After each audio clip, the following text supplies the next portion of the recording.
जय हिंद साथियों, स्वागत है आपका हमारे चैनल ट्रिकी जीके में। जैसा कि आप लोगों को पता है एनटीपीसी का एग्जाम नज़दीक आ रहा है। हम लोग अपने प्रैक्टिस को जोर शोर से कर रहे हैं। तो चलिए आज हम लोग 40 महत्वपूर्ण इतिहास के प्रश्न को देखेंगे। चलिए आज की क्लास को हम लोग शुरू करते हैं। आज आज का हमारा पहला क्वेश्चन है, नवपाषाण काल के लोगों द्वारा पाला गया प्रथम पशु था। ऑप्शन नंबर ए है भेड़, ऑप्शन नंबर बी है बकरी, ऑप्शन नंबर सी है कुत्ता और ऑप्शन नंबर डी है घोड़ा। कहेंगे भी ऑप्शन नंबर ए भेड़ हो जाएगा। चलिए अगले सवाल की ओर बढ़ते हैं। अगला सवाल है, सबसे पहले कौन सा हड़प्पा कालीन स्थल खोजा गया था। ऑप्शन नंबर ए है हड़प्पा, ऑप्शन नंबर बी है मोहनजोदड़ो, ऑप्शन नंबर सी है लोथल और ऑप्शन नंबर डी है सुतका गंडोर। कहेंगे भैया ऑप्शन नंबर ए है हड़प्पा। चलिए अगले सवाल की ओर बढ़ते हैं। अगला सवाल है, हड़प्पा की सभ्यता निम्नलिखित से संबंधित है। ऑप्शन नंबर ए है कांस्ययुगीन, ऑप्शन नंबर बी है नवपाषाण युग, ऑप्शन नंबर सी है पूरा पाषाण युग और ऑप्शन नंबर डी है लौह युग। कहेंगे भैया ऑप्शन नंबर ए कांस्ययुगीन है। चलिए अगले सवाल की ओर बढ़ते हैं। अगला सवाल है, हड़प्पा संस्कृति की मुद्राओं एवं पक्की ईंटों की कलाकृतियों में किस पशु का चित्रण नहीं किया गया। ऑप्शन नंबर ए है गाय, ऑप्शन नंबर बी है गैंडा, ऑप्शन नंबर सी है हाथी और ऑप्शन नंबर डी है बाघ। कहेंगे भैया ऑप्शन नंबर ए हो जाएगा गाय। चलिए अगले सवाल की ओर बढ़ते हैं। अगला सवाल है, सिंधु घाटी सभ्यता के लोगों की मुद्रा पर किस देवता की आकृति चित्रित थी। ऑप्शन नंबर ए है पशुपति, ऑप्शन नंबर बी है इंद्र, ऑप्शन नंबर सी है विष्णु और ऑप्शन नंबर डी है वरुण। कहेंगे भैया ऑप्शन नंबर ए पशुपति। किसकी थी? कहेंगे भैया ऑप्शन नंबर ए है पशुपति। चलिए अगले सवाल की ओर बढ़ते हैं। अगला सवाल है, सिंधु घाटी सभ्यता के लोग पूजा करते थे। तो सिंधु घाटी सभ्यता के लोग किसकी पूजा करते थे? ऑप्शन नंबर ए है विष्णु भगवान की, ऑप्शन नंबर दो है ब्रह्मा, ऑप्शन नंबर सी है इंद्र और वरुण की और ऑप्शन नंबर डी है पशुपति। कहेंगे जो ये सिंधु घाटी सभ्यता के लोग हैं पशुपति भगवान शंकर की पूजा करते थे, पशुपति की। चलिए अगले सवाल की ओर बढ़ते हैं। अगला सवाल है, निम्नलिखित में से किस विद्वान ने सर्वप्रथम हड़प्पा सभ्यता के अवशेष को खोजा था। ऑप्शन नंबर ए है सर जॉन मार्शल ने, ऑप्शन नंबर बी है आर डी बनर्जी ने, ऑप्शन नंबर सी है ए कनिंघम ने और ऑप्शन नंबर डी है दयाराम साहनी ने। तो कहेंगे भैया ऑप्शन नंबर सी है ए कनिंघम ने। चलिए अगले सवाल की ओर बढ़ते हैं। अगला सवाल है हमारा, सिंधु घाटी सभ्यता और वैदिक सभ्यता में प्रमुख अंतर है। ऑप्शन नंबर ए है पहली नगरीय थी जबकि दूसरी ग्रामीण थी, ऑप्शन नंबर बी है पहला व्यापार को महत्व देता था जबकि दूसरा धर्म को, ऑप्शन नंबर सी है पहली सभ्यता में पीपल के वृक्ष की पूजा होती जबकि दूसरी में बरगद की, ऑप्शन नंबर डी है इनमें से कोई नहीं। कहेंगे भी ऑप्शन नंबर ए हो जाएगा, पहली सभ्यता जो नगरीय थी और दूसरी सभ्यता ग्रामीण थी। जो सिंधु घाटी सभ्यता थी वो नगरीय थी और दूसरी जो वैदिक सभ्यता थी वो ग्रामीण सभ्यता थी। चलिए अगले सवाल की ओर बढ़ते हैं। अगला सवाल है, सिंधु घाटी सभ्यता की लिपि थी। ऑप्शन नंबर ए है ब्राह्मी, ऑप्शन नंबर बी है द्रविड़ियन, ऑप्शन नंबर सी है हड़प्पा और ऑप्शन नंबर डी है इनमें से कोई नहीं। तो ऑप्शन नंबर डी हो जाएगा इनमें से क्यों नहीं, क्योंकि सिंधु घाटी सभ्यता की जो लिपि थी अभी तक उसको पढ़ा ही नहीं जा सका है। चलिए अगले सवाल की ओर बढ़ते हैं। अगला सवाल है, निम्न में से किसे मृतकों के टीले के नाम से जाना जाता है। ऑप्शन नंबर ए है हड़प्पा, ऑप्शन नंबर बी है मोहनजोदड़ो, ऑप्शन नंबर सी है कालीबंगा और ऑप्शन नंबर डी है बनवाली। कहेंगे भैया ऑप्शन नंबर बी है मोहनजोदड़ो, क्योंकि मोहनजोदड़ो का अर्थ ये होता है मृतकों का टीला। चलिए अगले सवाल की ओर बढ़ते हैं। अगला सवाल है, हड़प्पा कालीन सभ्यता का विशाल कठोर अनाज संग्रह करने का स्थान कहाँ मिला। ऑप्शन नंबर ए है मोहनजोदड़ो, ऑप्शन नंबर बी है हड़प्पा, ऑप्शन नंबर सी है रोपड़ और ऑप्शन नंबर डी है कालीबंगा। कहेंगे भी ये जो विशाल अन्नागार है ये मिला था मोहनजोदड़ो में। चलिए अगले सवाल की ओर बढ़ते हैं। अगला सवाल है, अमरी जो हड़प्पा सभ्यता का एक स्थल है कहाँ स्थित है। तो अमरी है कहाँ स्थित है। ऑप्शन नंबर ए है सिंध में, ऑप्शन नंबर बी है राजस्थान में, ऑप्शन नंबर सी है गुजरात में और ऑप्शन नंबर डी है बलूचिस्तान में। कहेंगे भैया जो अमरी है ये सिंध में स्थित है। कहाँ स्थित है? सिंध में। चलिए अगले सवाल की ओर बढ़ते हैं। अगला सवाल है हमारा, सिंधु घाटी सभ्यता के अवशेष चिन्ह बताते हैं कि लोगों का मुख्य धंधा क्या था। ऑप्शन नंबर ए है कृषि, ऑप्शन नंबर बी है पशुपालन, ऑप्शन नंबर सी है व्यापार और ऑप्शन नंबर डी है शिकार। कहेंगे भैया ऑप्शन नंबर ए कृषि था। तो सिंधु घाटी सभ्यता के लोगों का जो मुख्य धंधा था वो था कृषि। चलिए अगले सवाल की ओर बढ़ते हैं। अगला सवाल है, सिंधु घाटी सभ्यता का पत्तन नगर है, पत्तन इस बंदरगाह है। ऑप्शन नंबर ए है लोथल, ऑप्शन नंबर बी है हड़प्पा, ऑप्शन नंबर सी है रोपड़ और ऑप्शन नंबर डी है बनवाली। कहेंगे भैया सिंधु घाटी सभ्यता का बंदरगाह था वो था लोथल था। कौन था? लोथल था। ऑप्शन नंबर ए सही हो जाएगा। चलिए अगले सवाल की ओर बढ़ते हैं। अगला सवाल है निम्न में से कौन सा स्थल भारत में नहीं है? ऑप्शन नंबर ए है हड़प्पा, ऑप्शन नंबर बी है कालीबंगा, ऑप्शन नंबर सी है रंगपुर और ऑप्शन नंबर डी है रोपड़। कहेंगे भैया जो हड़प्पा है ये भारत में नहीं है बल्कि पाकिस्तान में है। चलिए अगले सवाल की ओर बढ़ते हैं। अगला सवाल है इनमें से कौन सा एक हड़प्पा सभ्यता की पूर्वी सीमा का निर्धारण करता है? ऑप्शन नंबर ए है लोथल, ऑप्शन नंबर बी है कालीबंगा, ऑप्शन नंबर सी है आलमगीरपुर और ऑप्शन नंबर डी है डाबरकोट।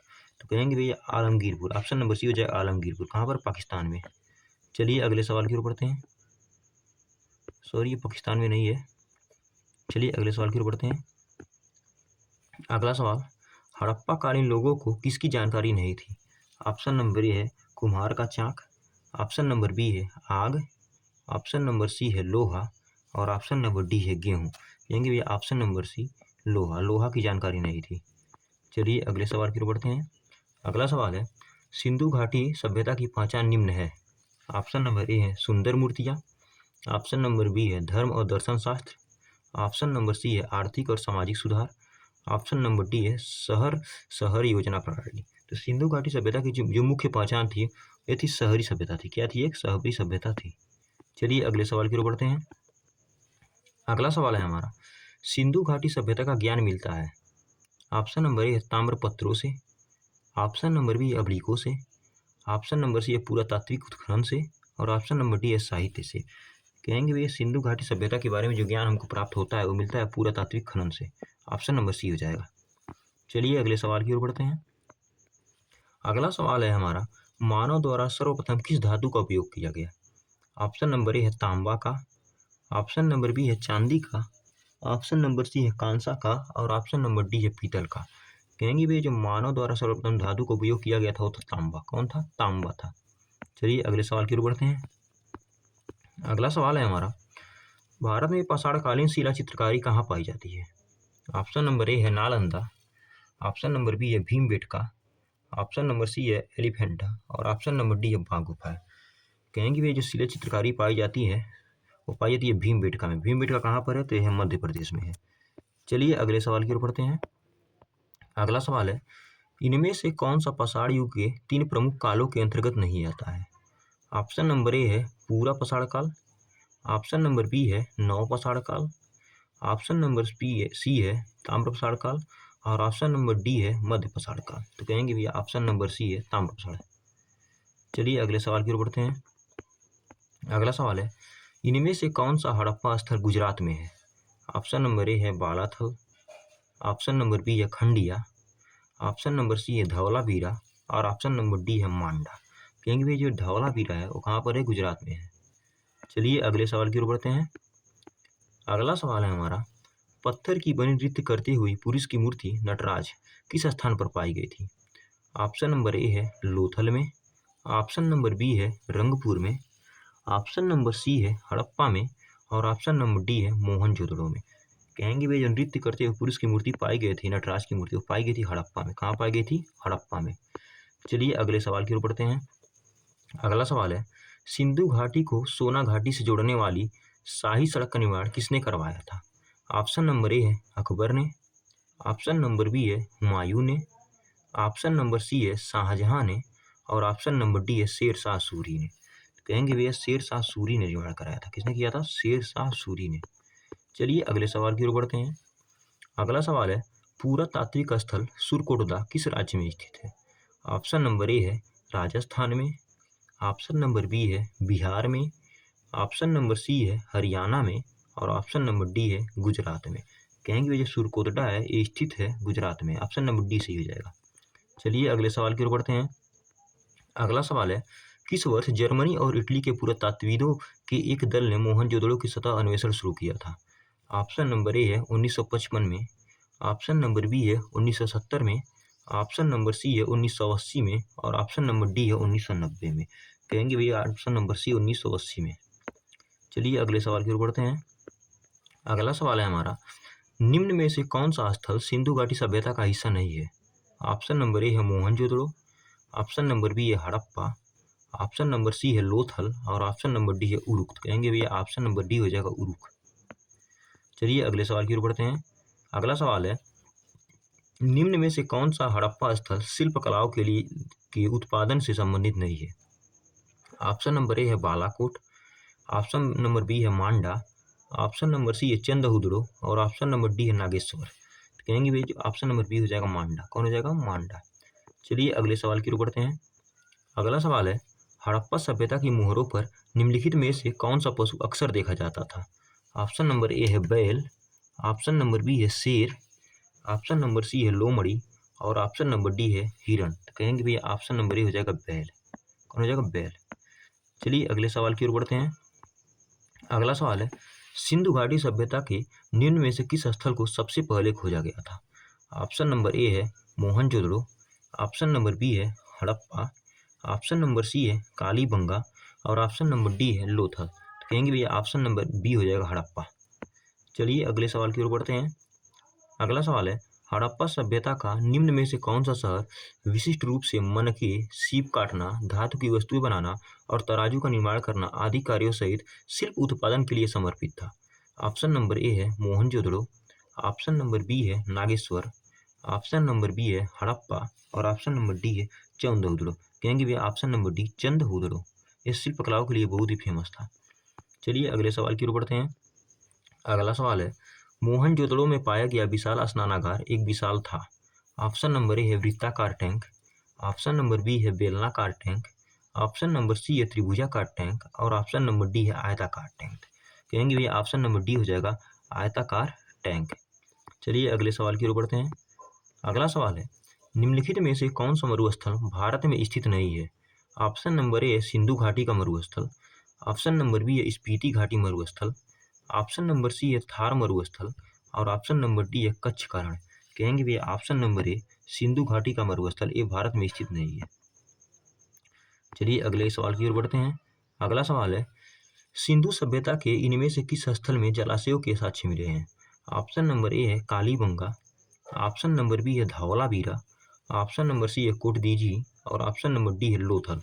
कहेंगे भैया जो जलाशयों के साक्ष्य मिले हैं ये मिले हैं धौलावीरा से। कहाँ से मिले हैं? धौलावीरा से। चलिए अगले सवाल की ओर बढ़ते हैं। अगला सवाल है हमारा, हड़प्पा सभ्यता के कस्बों को डैश पैटर्न में रखा गया था? ऑप्शन नंबर ए है circular grid, option number B है rectangular grid, option number C है स्क्वायर ग्रिड और ऑप्शन नंबर डी है रेडियल ग्रिड। कहेंगे भैया रेक्टेंगुलर ग्रिड में रखा गया था। किस में रख गया था? रेक्टेंगुलर ग्रिड में। चलिए अगले सवाल की ओर बढ़ते हैं। अगला सवाल है, निम्न में से किस हड़प्पा स्थल में गोदी या डॉकयार्ड थी? ऑप्शन नंबर ए है धौलावीरा, ऑप्शन नंबर बी है लोथल, ऑप्शन नंबर सी है कालीबंगा और ऑप्शन नंबर डी है बनवारी। कहेंगे भैया ऑप्शन नंबर बी है लोथल। चलिए अगले सवाल की ओर बढ़ते हैं। अगला सवाल है हमारा, हड़प्पा शहर किस नदी के किनारे स्थित है? ऑप्शन नंबर ए है सरस्वती नदी, ऑप्शन नंबर बी है सिंधु नदी, ऑप्शन नंबर सी है रावी नदी और ऑप्शन नंबर डी है लूनी नदी। कहेंगे जो हड़प्पा सभ्यता है ये रावी नदी के किनारे स्थित था। चलिए अगले सवाल की ओर बढ़ते हैं। अगला सवाल है, हड़प्पा वासियों द्वारा निम्नलिखित में से किए गए भवन निर्माण सामग्री का उपयोग किया गया था? ऑप्शन नंबर ए है चिकनी मिट्टी, ऑप्शन नंबर बी है लाल बलुआ पत्थर, ऑप्शन नंबर सी है तप्त मिट्टी के ईंट और ऑप्शन नंबर डी है धूप में सुखाई। तो ऑप्शन नंबर सी हो जाएगा तप्त मिट्टी के ईंट। तो ये हमारे 40 कुछ महत्वपूर्ण प्रश्न थे जो हड़प्पा सभ्यता से थे। ये हमारे सेशन का लास्ट सवाल है। चलिए इसी के साथ धन्यवाद।